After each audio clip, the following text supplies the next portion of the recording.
আমরা বর্তমানে দেখতে পাচ্ছি বাংলাদেশ জুড়ে আমার নবী আপনার নবী মুহাম্মদুর রাসূলুল্লাহ সাল্লাল্লাহু আলাইহি সাল্লামের চেয়ারের মধ্যে বসানোর জন্য কাদিয়ানীকে চেষ্টা করা হচ্ছে, বলেন ঠিক কিনা?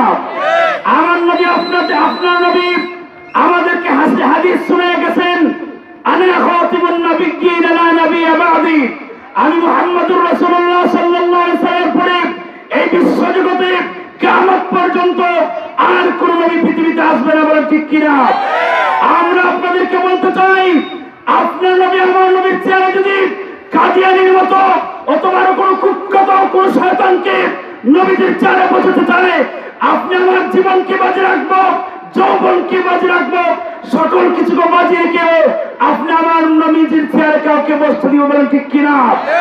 মহতরম হাজিরিন, এলাকাবাসীর সম্মিলিত উদ্যোগে আজকে আমাদের এই মাহফিল, এলাকাবাসীর আজকে আমাদের মাহফিল ইন্তেজাম হয়েছে।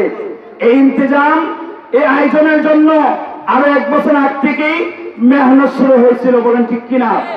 আমার প্রিয় ভাইরা, আমরা উলামায়ে কেরাম যারা আছি, তাফসীর কমিটি যারা আছেন, যাতে এলাকার মানুষরা কোরআন সুন্নাহর আলো আমরা পাই, তার জন্য এক একজন হুজুরকে এক একটা বিষয় আমরা দিয়েছি।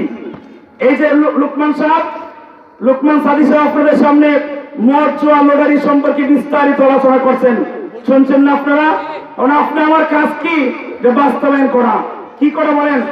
এক এক সময় আমরা এক একটা বিষয় দিয়ে থাকি। আমি এই বছরে তো আমরা এটা দিতাম পারছি না, 1 বছর আমরা তালাকের বিষয় দিতাম।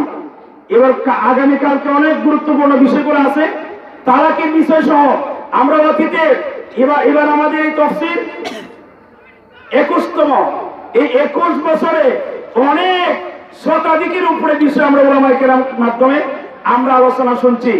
এখন জনগণ আমরা যারা আছি, এলাকার মানুষ আমরা যারা আছি, মা বোন আমরা যারা আছি, আপনাদের জন্য আমরা দিনকে রাত বানিয়ে, রাতকে দিন বানিয়ে এই তফসিলের জন্য আমরা সারাটা বছর খেতে থাকি, ইতিহাস স্বীকার করে থাকি।